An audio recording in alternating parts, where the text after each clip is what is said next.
बस एक का करतो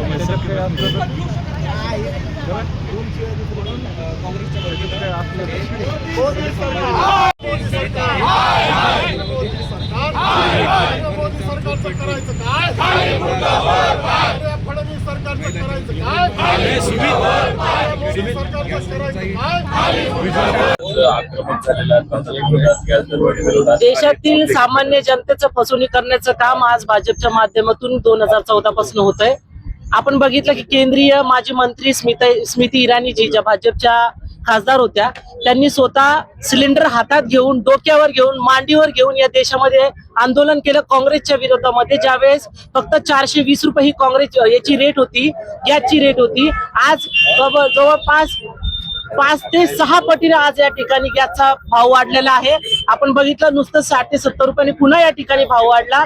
एकीकडे या भाजप सरकारने उज्ज्वल गॅसच्या माध्यमातून या देशातील महिला भगिनीला एक आश्वासन दिलं की प्रत्येकीच्या घरात गॅस असणारे। मात्र आपण बघा की त्या गॅसचं सिलेंडर कोपऱ्यात ठेवून आज चुलीवर महिला भगिनी आज घरोघर भाकरी करतायत, शेगडीवर आज घरोघर भाकरी करतायत। या गॅसच्या दरवाढीच्या विरोधामध्ये आज छत्रपती संभाजीनगर, औरंगाबाद जिल्हा काँग्रेस कमिटी, शहर जिल्हा काँग्रेस कमिटी समेत सर्व फ्रंटल या ठिकाणी आज आंदोलन करतोय की महागाई या ठिकाणी कमी झाली पाहिजे। भाजपच्या नेतृत्वात वाढणारी ही जी महागाई आहे, गॅसचा वाढता दर आहे, या ठिकाणी कमी झाला पाहिजे करीता आज या ठिकाणी आम्ही आंदोलन करतोय। हीच परिस्थिती काँग्रेसचा इशारा म्हणजे ही जर परिस्थिती राहिली तर आम्ही तीव्र आंदोलन या ठिकाणी करू। आज आम्ही संविधानिक स्वरूपात या ठिकाणी आंदोलन करतोय। मात्र जर परिस्थिती याच प्रकारची राहिली तर आम्ही रस्त्यावर उतरून आम्ही देशभरामध्ये या ठिकाणी आंदोलन करू। आजही संपूर्ण देशभरामध्ये आणि महाराष्ट्रामध्ये या ठिकाणी आंदोलन चालू आहे। आमचे प्रदेशाध्यक्ष आदरणीय सपकाळ साहेबांच्या नेतृत्वात असेल किंवा आमचे खासदार डॉक्टर कल्याणकारी साहेबांच्या नेतृत्वात आज या ठिकाणी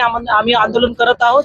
जिल्हा काँग्रेस कमिटी, शहर जिल्हा काँग्रेस कमिटी छत्रपती संभाजीनगरच्या या महागाईसाठी असेल, आम्ही तीव्र या ठिकाणी सतत आंदोलन करणार आहोत आणि सतत आमचा हा लढा चालू राहणार। राज्यामध्ये प्रदेश काँग्रेस कमिटीचे सन्माननीय अध्यक्ष हर्षवर्धनजी सपकाळ साहेबांच्या नेतृत्वाखाली काँग्रेस पक्षाच्या वतीने या राज्यामध्ये, जिल्ह्यामध्ये, खेड्यामध्ये जी गॅसची टंचाई निर्माण झाली आणि गॅसची दरवाढ झाली, याच्या विरोधात काँग्रेस पक्ष रस्त्यावर होता।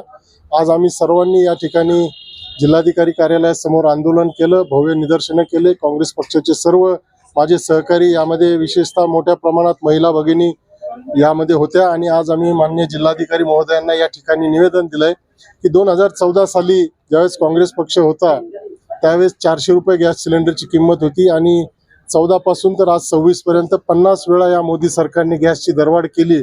आज जवळपास 900-950 रुपये गॅसच्या सिलेंडरची किंमत झाली आणि व्यावसायिक सिलेंडर जे 1900 रुपयाला झालं त्यामध्ये जवळपास 1500 रुपयाचं वाढ या सरकारने केलंय आणि ते पण त्याचा पुरवठा देखील बंद केलेला आहे। आपला हा छत्रपती संभाजीनगर, औरंगाबाद जे शहर आहे, यामध्ये मोठ्या प्रमाणामध्ये विद्यार्थी ग्रामीण भागातून येतात शिक्षणासाठी, परीक्षेसाठी आज या शहरामध्ये आहेत आणि त्यांचं दुपारचं जेवण, संध्याकाळचं जेवण मेसवर अवलंबून आहे। आज 1-2 दिवसामध्ये या मेसचे ज्यावेळेस गॅसचे सिलेंडर संपतील त्यावेळेस त्यांना कुठेतरी उपासमारीला सामोरं जावे लागेल आणि परीक्षेचा काळ असल्यामुळे फार मोठी अडचण या ठिकाणी निर्माण होणार आहे। त्यामुळे आम्ही सर्वांनी या ठिकाणी माननीय जिल्हाधिकारी महोदयांच्या माध्यमातून सरकारला निवेदन दिलंय की त्यांनी ही परिस्थिती सुधारावी आणि जी झालेली दरवाढ आहे त्याचे भाव त्यांनी कमी करावे। गॅसचे दर पण वाढलेले, सध्या 50 ते 60 रुपये, कसं बघताय? 60 रुपये वाढले, त्याचाच निषेध करण्यासाठी आज आम्ही या ठिकाणी रस्त्यावर होतो। त्याचा आम्ही सर्वांनी निषेध व्यक्त केलाय आणि त्या संदर्भातलं निवेदन माननीय जिल्हाधिकारी महोदयांना दिलंय।